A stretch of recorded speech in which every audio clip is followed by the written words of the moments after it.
Saludos y bienvenidos a Enfoque. Ecuador apelará a la decisión de la Corte Internacional de Justicia que favorece a la petrolera estadounidense Chevron en un litigio con el país sudamericano.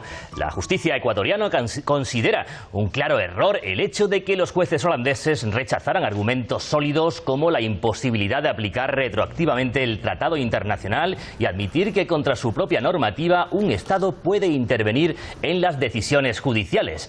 El presidente Rafael Correa ha culpado a la corrupción por el dictamen de la Corte del Distrito de La Haya que favoreció a la petrolera Chevron. La compañía fue exonerada de cualquier responsabilidad en relación con la contaminación en la Amazonía ecuatoriana. Hoy en Enfoque analizamos el fallo de la Corte Internacional de Justicia y debatimos sobre la propuesta del mandatario ecuatoriano de crear un juzgado en el que países con bajos ingresos, como Ecuador, puedan ser compensados por daños al medio ambiente. Para tratar este tema contamos con 4 invitados en nuestro programa. En primer lugar, damos ya la bienvenida a Alejandro Cuarán, activista social. Alejandro, bienvenido. Hola, muy buenos días. Gracias por la invitación. Muy bien, pues también contamos con la visita de Óscar Llerena, doctorando en Filosofía Política en la Universidad Complutense de Madrid. Un placer, Óscar. Un saludo, buenos días. Del mismo modo recibimos a Juan José Veintimilla, abogado y miembro del movimiento político ecuatoriano Creando Oportunidades. Bienvenido, Juan José. Muchas gracias por la invitación. Y por último, damos también la bienvenida a Pedro Baños, analista geopolítico. Pedro, un placer. Jesús, encantado. Bueno, pues como adelantábamos, la Corte Internacional de Justicia de La Haya ha descartado la solicitud ecuatoriana para que fueran anulados varios laudos arbitrales dictados por ese Tribunal Internacional en la causa Chevron contra Ecuador. La solicitud del gobierno de Rafael Correa estaba fundamentada en un supuesto fraude ocurrido durante el juicio que condenó a la empresa a una indemnización para reparar la contaminación causada durante los años de operaciones en el país. Para iniciar el debate, me gustaría conocer un primer enfoque de nuestros invitados sobre el fallo de la Corte y esta larga causa que ya cuenta con más de 20 años de historia. Alejandro. Sí, efectivamente, este tema es algo que se viene prolongando en el tiempo y lamentablemente no vemos una resolución efectiva donde se condene directamente a pagar estos abusos, estos atropellos y esta contaminación que ha realizado esta empresa, ¿no? Chevron Texaco. Es algo lamentable, ya que nosotros personalmente pude visitar el Pozo Aguarico, donde pudimos constatar la contaminación tan abismal, tan terrible que ha ocasionado esta empresa Chevron Texaco en la Amazonía ecuatoriana. Pudimos hablar con Pablo Fajardo, con Donald Moncayo y con gente que ha sido afectada directamente por esta petrolera.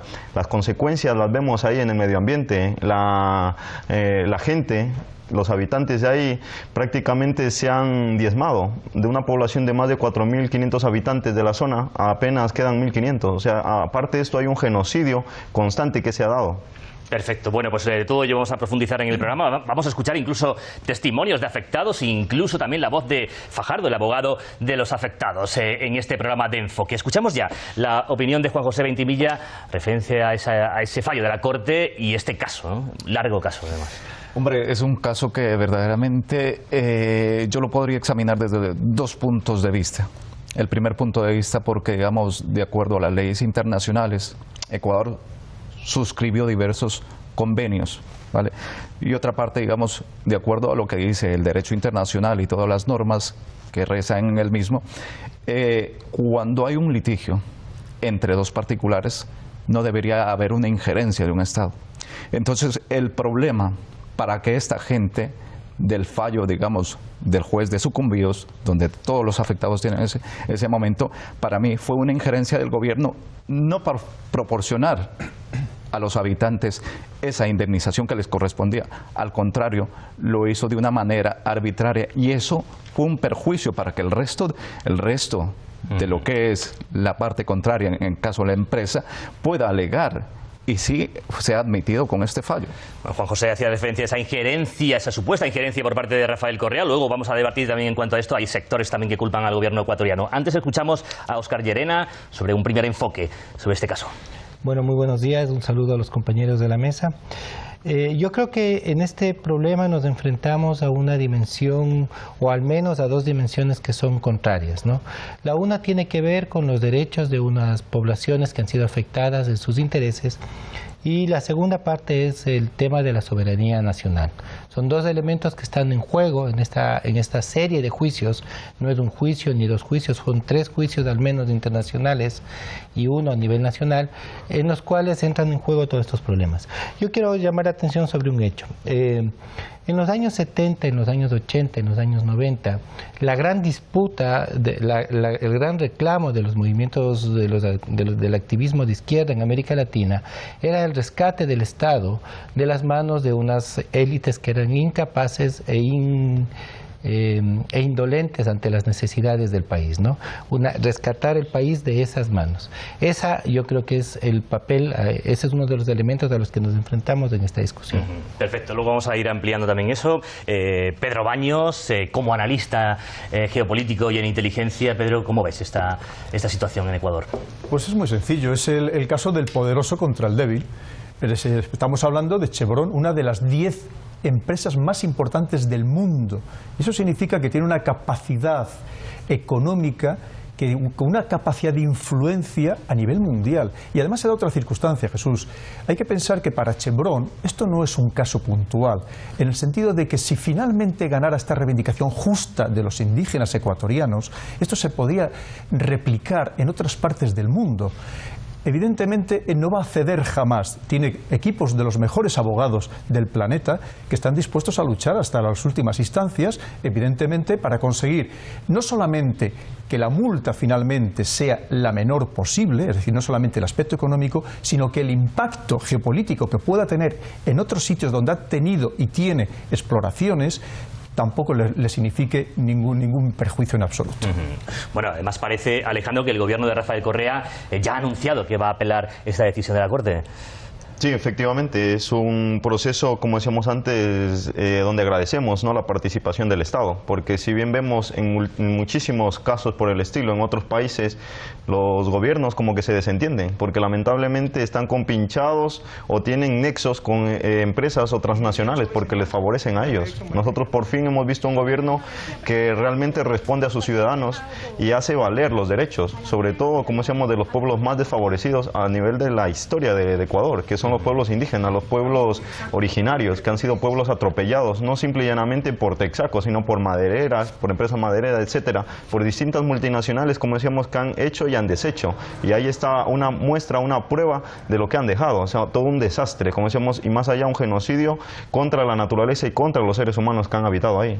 Bueno, vamos a hacer un poco de memoria para los telespectadores que no están muy al tanto de esta causa. El inicio de este caso se remonta a 1993, cuando los habitantes de las zonas afectadas presentan una demanda ante un tribunal de Nueva York. Posteriormente, la jurisdicción pasa a Ecuador y el gobierno presidido por Sixto Durán Ballén aprueba una propuesta por parte de la empresa para reparar los daños ambientales. Pero en el año 2003, los afectados recuperan la demanda ante los altos niveles de contaminación y en 2011 el Tribunal de Primera Instancia ecuatoriano sentencia a Chevron a indemnizar con 9.500 millones de dólares a las comunidades indígenas afectadas. Óscar, ¿qué ocurre a partir de ese momento? Pues mira, a partir del juicio que se da en el Ecuador, que se da en la provincia de Sucumbíos, se inicia una demanda legal de los afectados ante las autoridades ecuatorianas. Yo quisiera llamar la atención sobre un elemento. La demanda empieza en Estados Unidos, en la Corte de Primera Instancia de Nueva York. Los afectados apelan a esta corte y la compañía Chevron pide reiteradamente durante 10 años que la jurisdicción se trate en Ecuador. Vean, esto es muy sencillo. La justicia ecuatoriana en esos años era fácilmente comprable. Uno de los jueces involucrados en el caso ha confesado que vendió su fallo, y estos elementos avisoraban, digamos, para la compañía un resultado muy sencillo. Ellos pelearon durante 10 años, reconocieron el fuero de las cortes ecuatorianas, y el momento en que las cortes fallaron en contra de ellos, denunciaron e iniciaron una campaña internacional en contra del gobierno de Ecuador. Yo creo que estos elementos deben ser tenidos en cuenta. Una vez que empieza este proceso en el en el año en que 2011, sí. En 2011, la compañía Chevron niega la capacidad de las Cortes ecuatorianas y, como digo, inicia un proceso de lucha y de deslegitimación del gobierno de Ecuador que nos ha llevado al juicio en La Haya. Juan José, no sé si estás de acuerdo con los hechos, tal y como están planteados aquí en la mesa. Bueno, o sea, yo tengo discrepancia total. ¿Por qué? Porque yo me baso en los acuerdos y en las leyes.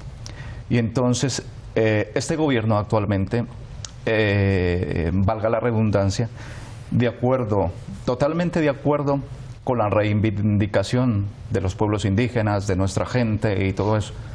Pero aquí el problema está en que no solamente la justicia no ha actuado, digamos, sino que la justicia siempre ha actuado bajo unas directrices del actual gobierno, ¿vale? Si no hubiera habido injerencia de este gobierno, actualmente yo estoy seguro que, de acuerdo a las leyes internacionales, esta gente ya hubiera sido compensada de acuerdo a los daños que ha ocasionado esta empresa. Alejandro.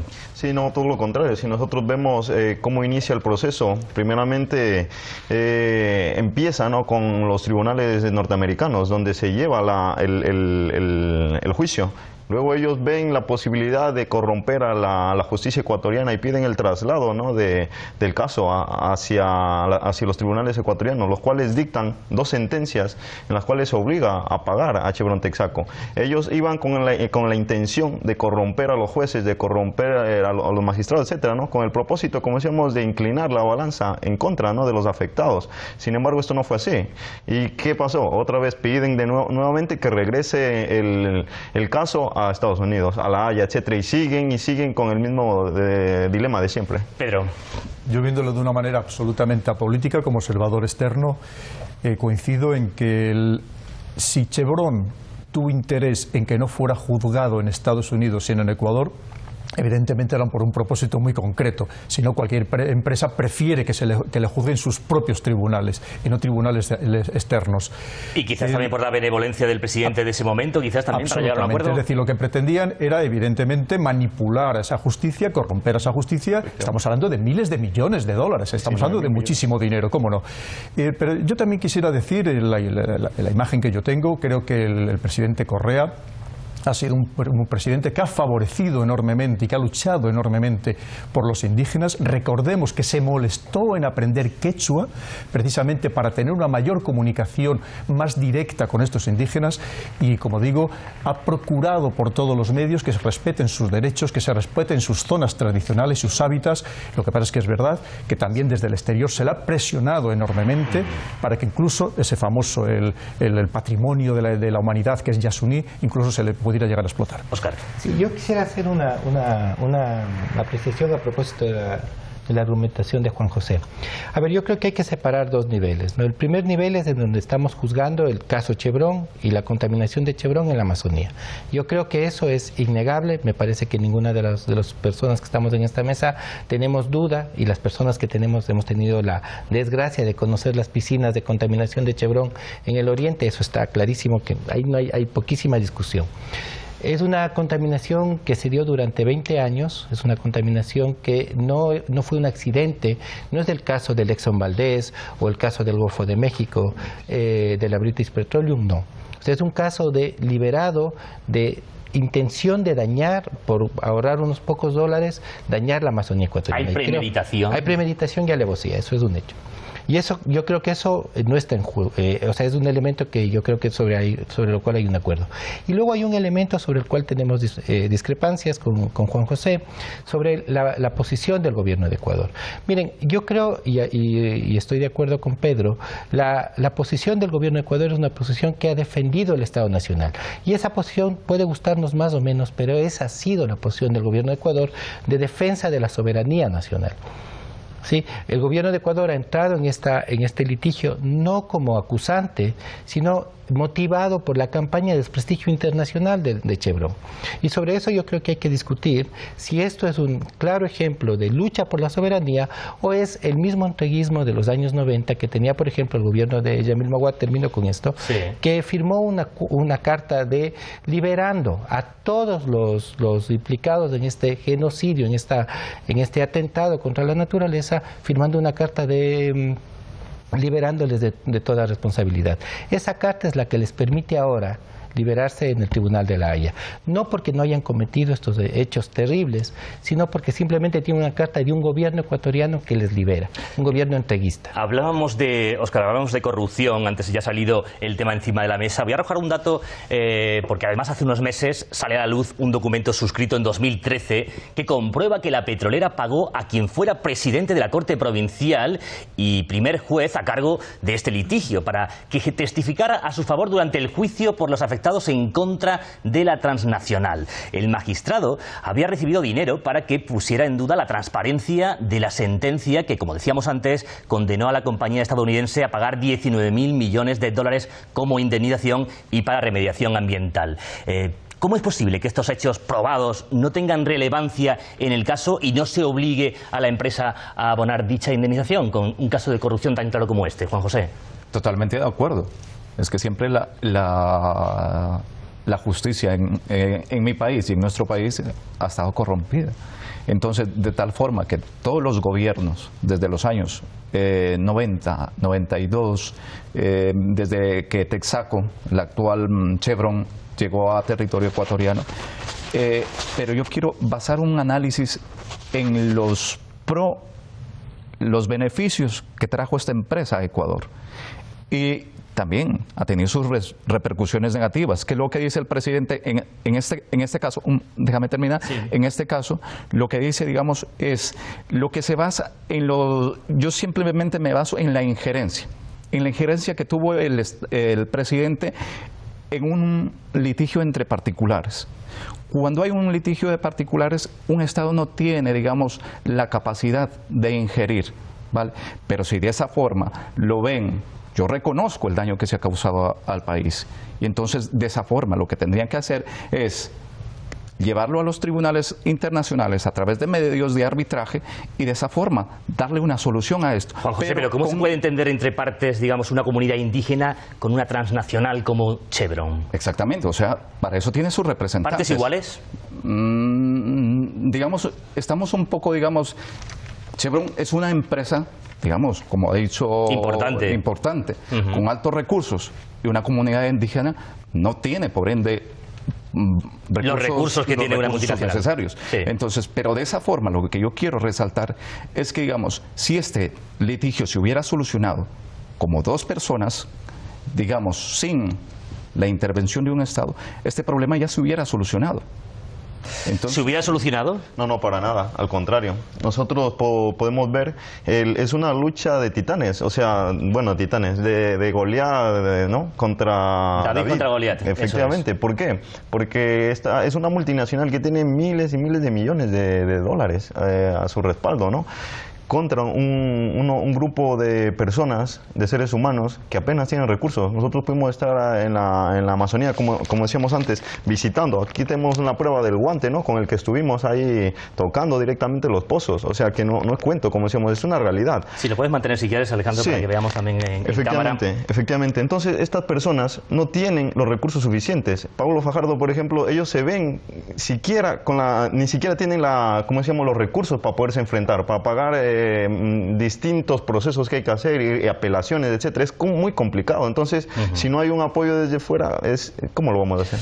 La verdad que sí, Juan José, sí. Una réplica, por supuesto que sí. Por supuesto. O sea, yo lo que digo, o sea, muy fácil, digamos, es ver la contaminación y todo eso. Parece evidente con esta prueba que nos trae Alejandro. Me parece correcto. Sí. Pero una de las cosas que yo discrepo es que digamos, tenemos nuestras leyes, ¿vale? Para eso se reformó incluso la Constitución y todo eso. Entonces, ampara a las comunidades indígenas. Entonces, el Estado es el responsable de amparar para que haya una justicia de equidad, de igualdad. Pero discrepo en la injerencia. Yo creo que Texaco tiene para o la actual Chevron tiene la capacidad para haber solucionado. ¿Pero es injerencia, Juan José, y abro esto también al debate, Óscar, o es que el gobierno ha ayudado de alguna manera a una comunidad que realmente se ve muy desfavorecida en contra de una multinacional con muchos recursos, como hemos tenido en cuenta aquí y hemos convenido, para que realmente pueda seguir adelante esta causa, Óscar? No, yo creo que ahí hay dos cuestiones separadas. El gobierno ha hecho una tarea no a través del presidente, sino a través de la Procuraduría General del Estado, y una vez que se ha dado este proceso ha habido una campaña internacional que ha levantado también el Ecuador, que se llama La Mano Negra de Chevron. Esto es un proceso casi final, O sea, el tema central aquí es la incapacidad, la negligencia, el entreguismo de unos años en los que los gobiernos ecuatorianos dieron rienda suelta a las grandes empresas transnacionales, donde se vendía el petróleo a precio de 4 duros. Uno de los primeros pasos que dio el gobierno de Rafael Correa es renegociar los intereses petroleros del Ecuador, legalmente, pero hacerlo, de tal forma que el Ecuador ahora tiene ingresos petroleros superiores justamente por esa renegociación. Pero además yo quisiera decir otra cosa. Miren, si nosotros vemos dos casos anteriores que son de muchísima relevancia para la historia de la contaminación en el mundo, el caso del petrolero Exxon Valdez, ¿no es cierto? La empresa Exxon fue declarada, o sea, le tocó pagar 9.000 millones de dólares por una negligencia de un barco que se estrelló en un coral y botó una serie de millones de galones de crudo. En el Golfo de México, fue la empresa, la British Petroleum pagó el doble.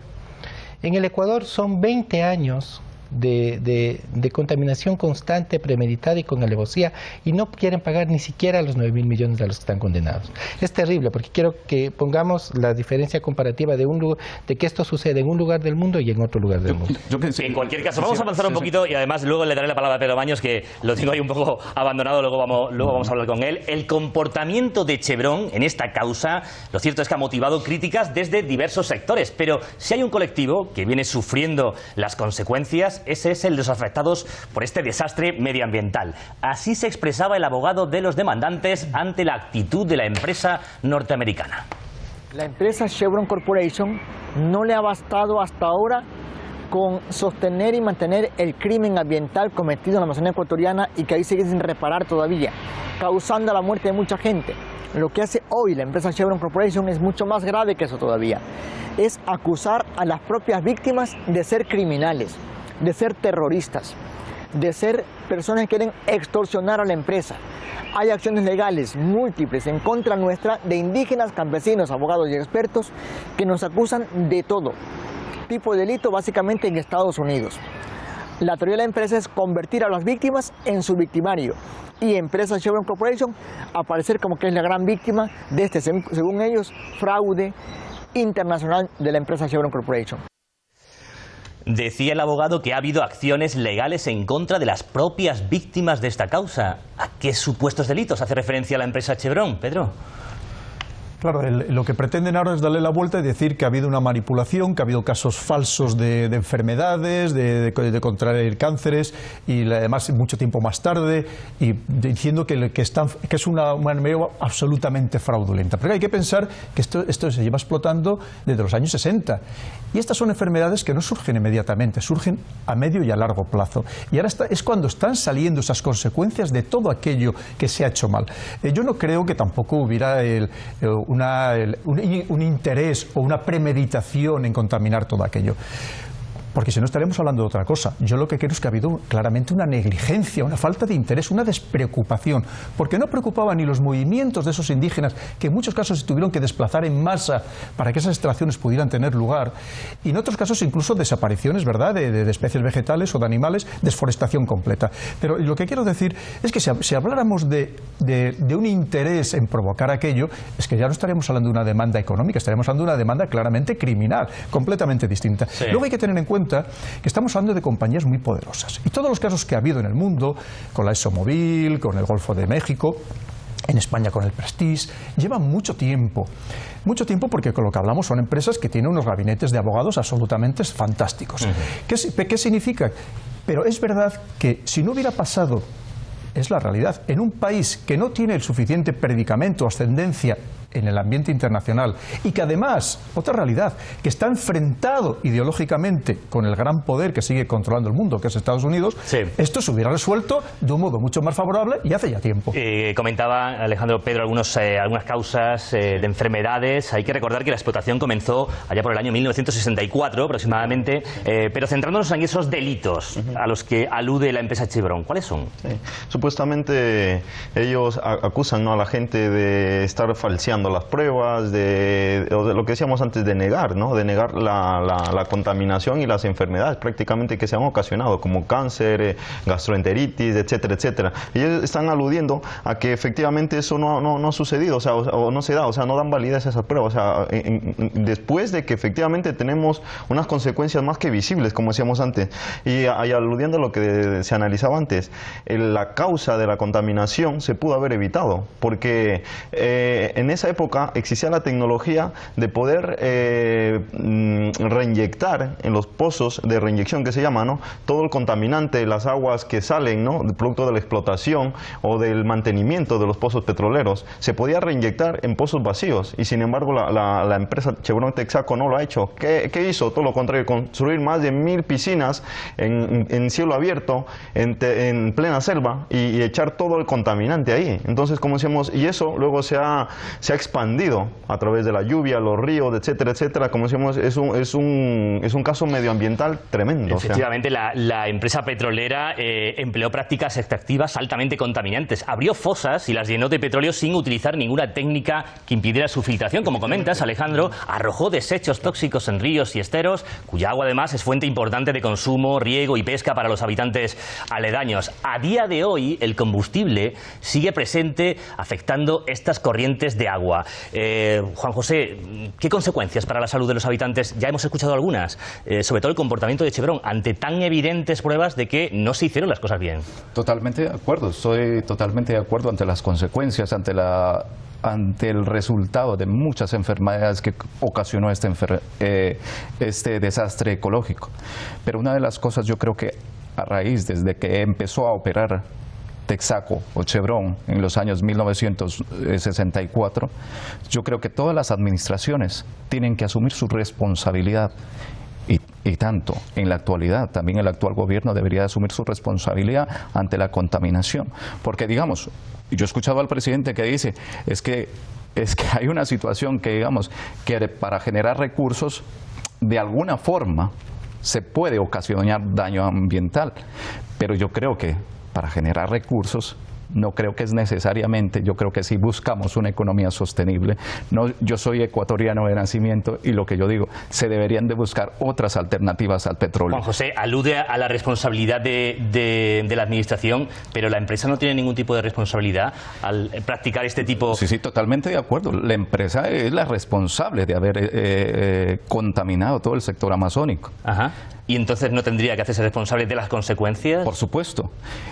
Hay un estudio que en los años 1964-1992 esta empresa utilizó la más alta tecnología para generar el menos daño posible. En 1992. Exactamente. La explotación está desde 1964, según algunas, quizás han sido antes. Sí, exactamente. Entonces, pero las administraciones, o sea, yo voy en contra de las administraciones, no estoy ni a favor ni en contra, digamos, sino que simplemente yo me baso en los datos reales, digamos, de todo lo que ha ocasionado este desastre. Perfecto. Oscar. Decir una cosa, lo siento, Juan José, me parece, no sé si mi información está errada, pero Chevron Texaco sale de la explotación petrolera de Ecuador en el 92. Por eso la demanda del caso Aguinaga, que se inicia en Estados Unidos se inicia en el 93. O sea, es un dato que nos estás dando mal. A propósito de lo que decía Pedro, mira, Pedro, yo creo que cuando un accidente es cuando un barco choca con un arrecife y se riegan, no sé, 5 toneladas, 10 toneladas de crudo. Pero cuando tú realizas sostenidamente una extracción irresponsable, con las piscinas que hemos visto, las fotografías, sin ningún tipo de aislamiento, cuando lo que decía Alejandro es totalmente cierto, esas aguas freáticas, esos residuos tóxicos podían reinyectarse en la tierra, podrían reinyectarse en pozos vacíos. Cuando tienes esa tecnología y no la utilizas para ahorrarte, he dicho en Buen Castizo hace poco, 4 duros, lo que estamos hablando no es de una negligencia, estamos hablando de un delito, ¿no? Yo creo que es la posición del Ecuador. Solo una cuestión más. El caso, el juez Kaplan de la Corte de Nueva York recupera el caso, recupera la jurisdicción del caso, niega la sentencia de un Estado soberano, que es el Estado ecuatoriano, a través de una ley que es la ley RICO, que es la ley que le permite a los Estados Unidos interferir o a tratar temas de delincuencia organizada, con los que se tratan, por ejemplo, los casos de la mafia, las mafias italianas en Estados Unidos o los carteles de la droga en América Latina. Con esa ley están sirviéndose para juzgar a los ecuatorianos. Por alusiones, Pedro. No, totalmente de acuerdo con Óscar, como no, él tiene toda la razón del mundo, lo que simplemente quiere decir que una cosa es hacer daño de modo activo y otra cosa es de modo pasivo, es decir, aquí lo que ha habido es claramente, como digo, una negligencia, una falta de interés, una despreocupación, entre otras cosas porque en los años 60 Ecuador era un país relativamente subdesarrollado, donde ellos consideraban que podían hacer lo que quisieran, que no había una administración que les exigiera adoptar unas normas medioambientales severas y por lo tanto no se preocupaban, era mucho más sencillo, era más barato, era más económico no adoptarlas, pero de ahí a que claramente fueran a provocar enfermedades al pueblo ecuatoriano de manera voluntaria, evidentemente es totalmente distinto. Pero sin lugar a dudas, la responsabilidad es clarísima. Ahora, lo que no podemos ir a acusar a administraciones de hace 40 años o de hace 50 años de lo que ha pasado de otras cosas porque no les vamos a localizar. Y en cambio sí que hay una empresa que claramente es responsable porque es heredera de la antigua Texaco, heredera para bien y para mal, y que tiene la responsabilidad de hacerse cargo de todos los perjuicios gravísimos que ha causado a Ecuador como Estado y a las personas, a los indígenas de Ecuador. Bueno, pues precisamente vamos a continuar hablando de responsabilidad, de consecuencias, de daño, y nada mejor que escuchar la voz de los afectados para entender mejor el drama ambiental y humano al que se enfrentan los habitantes de las zonas contaminadas por la petrolera estadounidense. Que nosotros queremos que la Amazonía esté remediada, la remediación ambiental, la salud, el agua y remediación cultural de las nacionalidades indígenas. He perdido mi familia, que es mi esposo, mis suegros, 2 sobrinas. Para mí es duro que yo quedé totalmente afectada y asumir de papá y mamá para sacar mis hijas. Yo quedé con 4 hijas. Somos organizados de las 2 provincias, los campos donde operó la empresa Texaco, perforando petróleo, donde ha dejado la contaminación. Las piscinas aún hasta ahora están abiertas, el petróleo ahí en las piscinas. Es lamentoso decirles que yo ahora evito con mi familia de que no se me contamine el agua. No tenemos agua segura, limpia. Nosotros utilizamos agua de lluvia que Dios nos da. Para coger el agua perforado no tenemos confianza porque un agua sale mal olor y eso para la persona no es recomendable. Bueno, pues estremece y preocupa el testimonio de las víctimas. Y Chevron asegura que las zonas a día de hoy están limpias y sanas, que no hay contaminación, Alejandro. Lo que decíamos antes. Y ahí trajiste tu prueba evidente de que eso no es así. Una prueba directa, como decíamos, un testimonio directo de lo que estamos diciendo. No es no es un invento, es una realidad. Nosotros pudimos constatar, visitar las piscinas, estar en el lugar y poder ver de primera mano este abuso, este atropello, esta contaminación contaminación tan flagrante que se ha hecho en esta zona de la Amazonía. Y como ecuatoriano prácticamente me siento indignado, ¿no?, de que estos abusos todavía se sigan dando y continúen impunes. O sea, ¿cómo es posible que no haya un tribunal internacional, como dice Correa, ¿no?, que se debería crear, un tribunal medioambiental donde se juzguen estos delitos? Porque son abusos o atropellos que prácticamente nos están condenando a un sufrimiento y a una desaparición, como decíamos antes, que es lo que han ocasionado en este lugar, no solo a la gente que habitaba ahí, sino también a la propia naturaleza, al ecosistema. Juan José, escuchábamos a la víctima, a la persona afectada, muchas de ellas, ¿no? Clarice se llama, ha perdido parte de su familia, parece que las pruebas son evidentes, con algunas piscinas incluso contaminadas. Alejandro nos trajo una prueba. ¿Cómo se entiende esto? Verdaderamente es una situación muy dolorosa.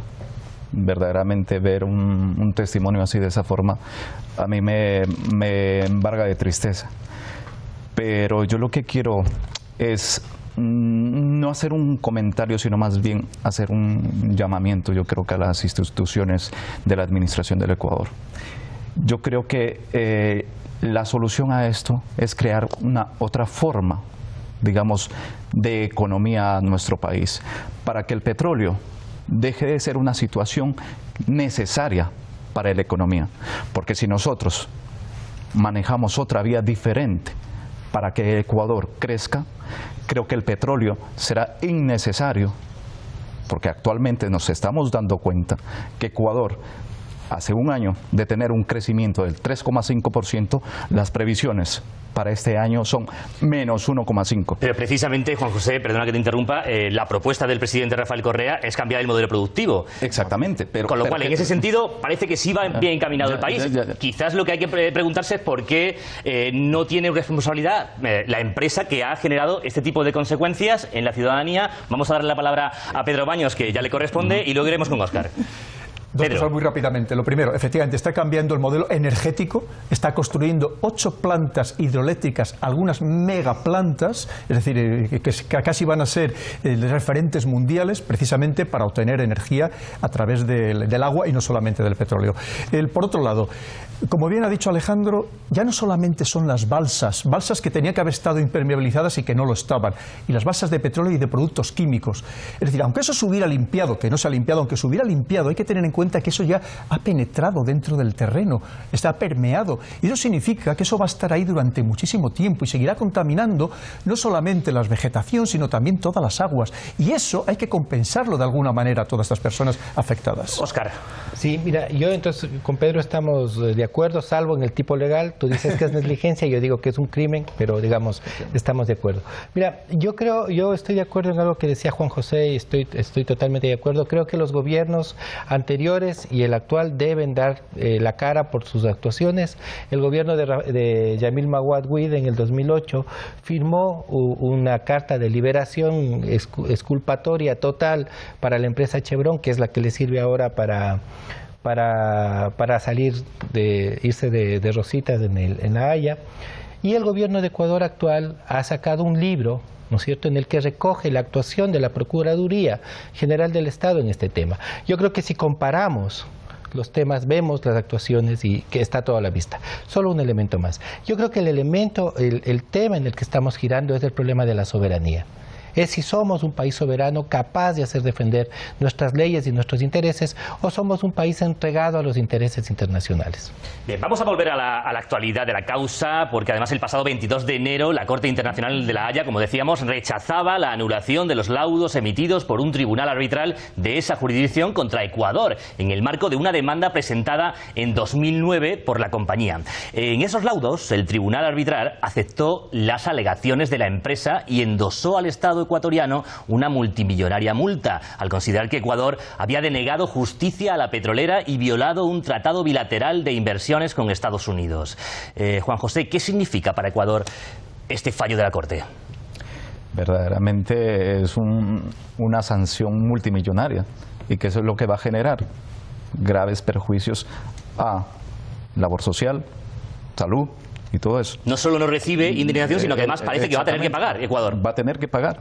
Pero yo en esa parte tengo una visión, no quiero mostrarla de una manera política, Pero yo creo que eso es resultado únicamente y consecuencia del actual gobierno. ¿Por qué? Porque si el gobierno, me van a perdonar que sea redundante en este sentido, si no hubiera tenido ninguna injerencia, yo creo que no se llevaría a cabo esta... Estamos hablando de un fallo de la Corte Internacional de La Haya, ¿no? Más allá de la injerencia que pueda haber tenido el gobierno de Ecuador. ¿Qué es lo que pasa cuando se da en estos casos, en nuestra vida diaria? Digamos, cuando algo nos produce indefensión, la otra parte va a recurrir y va a decir, no, es que yo me siento indefenso ante las leyes ecuatorianas. Actualmente, el actual Estado modificó ciertas leyes. Todos los tribunales de justicia se han modificado. Entonces, si cuando algo, cualquier persona, particular o jurídica, tiene la capacidad para reclamar su defensión, entonces esta empresa lo que ha hecho y lo que el gobierno es responsable de esta multa. Porque si no, de otra forma no lo entendería. Alejandro, ¿es responsable el gobierno de esta multa? ¿Cómo se puede dar la vuelta, digamos, a la tortilla de tal manera, ¿no? Como que realmente no recibe indemnización y ahora el gobierno de Ecuador tiene que pagar. No sé, la argumentación de Juan José, si está de acuerdo con él. No, es que es increíble. O sea, es como si una persona atropella a otro, ¿no? Y encima el atropellado le tiene que indemnizar. Pongamos que encima el conductor vaya borracho y etcétera. O sea, es increíble. O sea, esto es una prueba más del abuso de poder de las multinacionales, de lo que decía Pedro antes, ¿no? O sea, no quieren sembrar un precedente a nivel mundial, porque Chevron Texaco tiene contaminación en Nigeria, tiene contaminación en Rumanía, etcétera, etcétera, en muchísimos más sitios. Ahora, si hablamos solo de Chevron Texaco, si hablamos de Shell, de BP, etcétera, etcétera, es tremendo, o sea, la catástrofe medioambiental.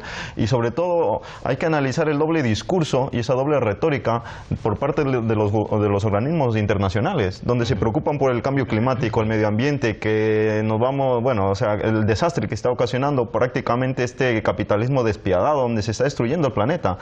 Y Rafael Correa presentó una opción sobre el tema de la no explotación del Yasuní TT. ¿Y qué pasó? Dijeron, pues, no apoyaron el proceso, no apoyaron la idea de no extraer más recursos petroleros de la tierra. Y sin embargo, como decíamos, esa es la doble moral, ¿no?, que tiene la... Vamos a avanzar, Alejandro, porque además, en cualquier caso, la causa ecuatoriana contra la petrolera Chevron viene generando titulares desde hace muchos años. Sin embargo, el fallo de la Corte Internacional de La Haya y la anunciada apelación de la Fiscalía ecuatoriana ha hecho que muchos medios de comunicación del país y del exterior pongan de nuevo su mirada en este caso. Repasamos ahora los titulares más destacados a este respecto en nuestro enfoque de prensa.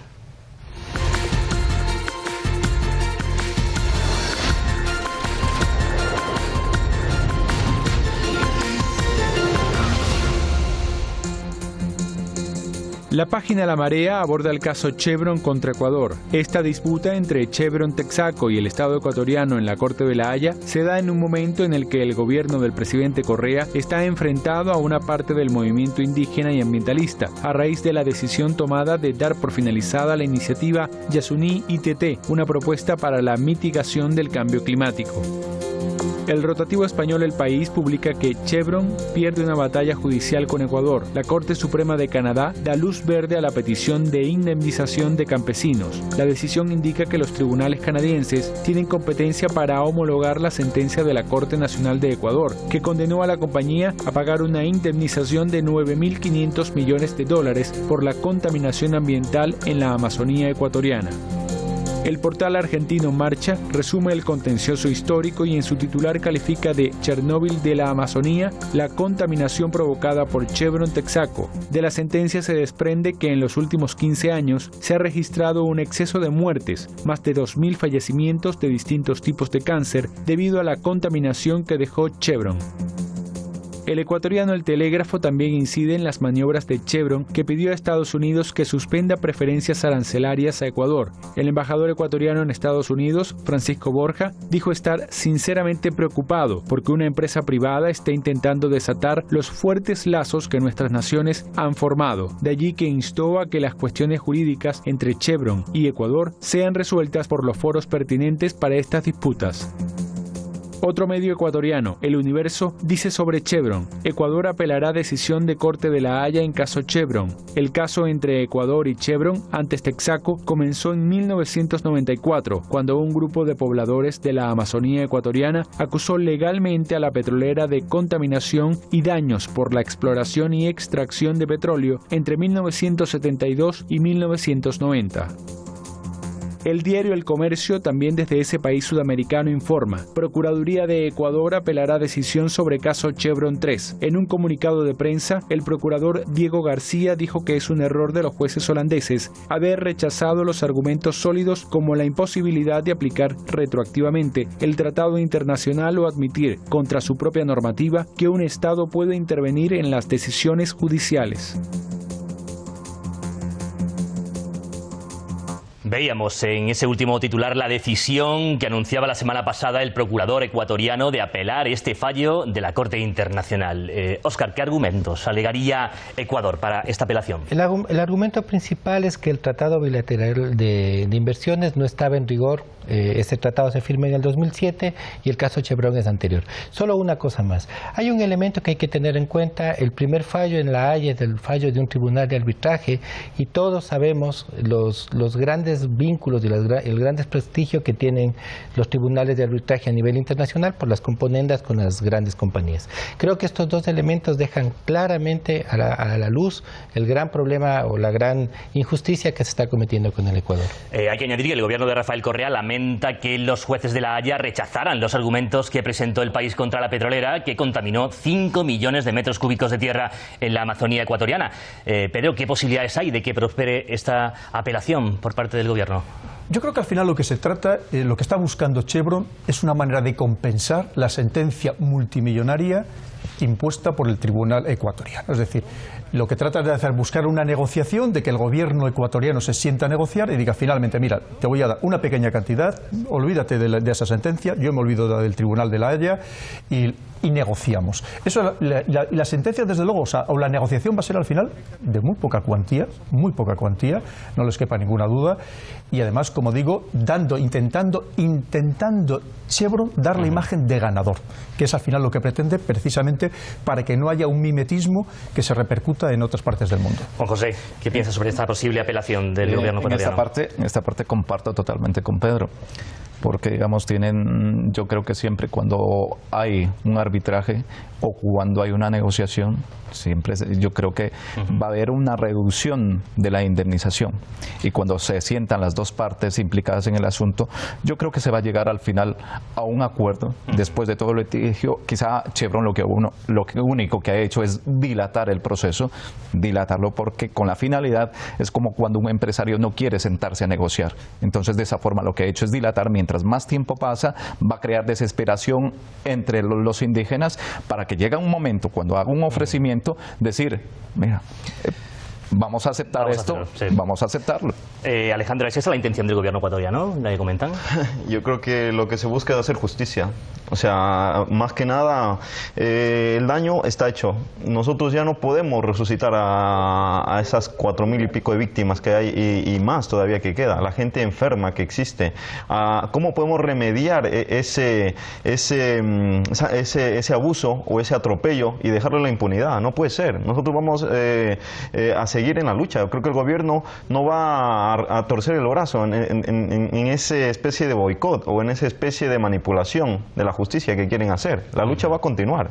Alejandro, como ya había hecho ante la Asamblea General de la ONU, el presidente Correa, en el marco de la Conferencia Internacional sobre el Cambio Climático celebrada en París en diciembre pasado, propuso la creación de una Corte Internacional de Justicia Climática para manejar casos como el de Chevron. Ya lo comentabas tú anteriormente, que además de otra manera se dirimen en tribunales que responden a los tratados de inversores. ¿Qué les parece esta propuesta del presidente Correa? ¿Es posible, Óscar? Pues totalmente posible. Además, en el andamiaje jurídico internacional actual es totalmente posible y necesario. Pero además esto nos impediría o nos llevaría a un nuevo escenario jurídico en el mundo, porque, como he hecho mención anteriormente, en La Haya lo que tenemos es un tribunal de arbitraje. es un tribunal de arbitraje que se nombra ad hoc para este caso. No tenemos y este tribunal está nombrado por las partes y por una persona que es nombrada por las partes. Es impresionante, o sea, y los negociados que se dan alrededor de este tema son terribles. Debemos, como planeta, como humanidad, ir a una defensa por los intereses de la naturaleza, y solo una corte internacional nos permitiría hacer eso. Pedro, no sé cuál es tu opinión sobre esa propuesta de Correa, de ese tribunal climático. Pues ojalá existiera porque ese tribunal climático nos va a hacer falta cada vez más, teniendo en cuenta los condicionantes de ese calentamiento global asociado a ese cambio climático, que se va a dar escenarios similares, incluso peores, en muchísimas otras partes del mundo. Ojalá todos los países tuvieran esa sensatez de imponer a esas multinacionales, con ese gran poder que tienen, de imponerlas y que se ajustaran, que fueran responsables de todos los daños climáticos y de todos los daños medioambientales que causan. Bueno, se nos va terminando el tiempo. Este importante caso ha despertado la solidaridad de la región por Ecuador en esta lucha contra Chevron. En este sentido, la Comunidad de Estados Latinoamericanos y Caribeños, la CELAC, viene dando su apoyo al gobierno ecuatoriano en cada una de las cumbres que ha celebrado esta organización. A su entender, ¿está recibiendo Ecuador el apoyo necesario en la región, Juan José? ¿Está a la altura, digamos, de las circunstancias que está viviendo Ecuador en este momento? Para terminar, porque la verdad que casi no tenemos tiempo para más. Vale, perfecto. Yo creo que no está recibiendo el correspondiente apoyo, el correspondiente ayuda necesaria, pero simplemente lo que yo quiero recalcar es que, digamos, cuando existen estos gobiernos que existen como son en Latinoamérica, pues simplemente debe haber una mancomunidad dentro de la nación latinoamericana. Entonces, de esa forma va a poder, digamos, crear muchos organismos más, y como en este caso necesitamos plantear un nuevo escenario, un nuevo escenario distinto para que la protección de los recursos de toda la Amazonía, no solamente de Ecuador, sino simplemente a nivel latinoamericano. Perfecto, muchas gracias, Pedro. Para finalizar, ¿está recibiendo el apoyo necesario Ecuador? No, entre otras cosas porque, por ejemplo, con Perú tiene un contencioso porque estiman que Perú está extrayendo petróleo de manera vertical, precisamente del yacimiento, por ejemplo, de Yasuní. Con Colombia la relación tampoco es especialmente positiva, es decir, tenía que recibir muchísimo más apoyo del que está recibiendo. Muy bien. Óscar, para finalizar, te pido un titular porque nos tenemos que ir. Soberanía, soberanía, soberanía. Ese es el camino. Muy bien. Alejandro Guarán. Pues seguir en la lucha y pedir la involucración, ¿no? Que se involucre la gente de a pie, la gente de las calles, para seguir esta lucha y las manifestaciones y seguir presionando a esta empresa para que pague, ¿no? Bien. Muy bien, pues no tenemos tiempo para más, nos vamos. Alejandro Guarán, Óscar Llerena, Juan José Ventimilla, Pedro Baños, gracias por venir a la mesa de debate de Enfoque. A ustedes que nos siguen cada día, agradecerles también por su confianza y por acompañarnos en este análisis para comprender con mayor profundidad todo lo que forma parte de la actualidad. Les esperamos aquí, como siempre, para que luego ustedes se hagan su propio enfoque.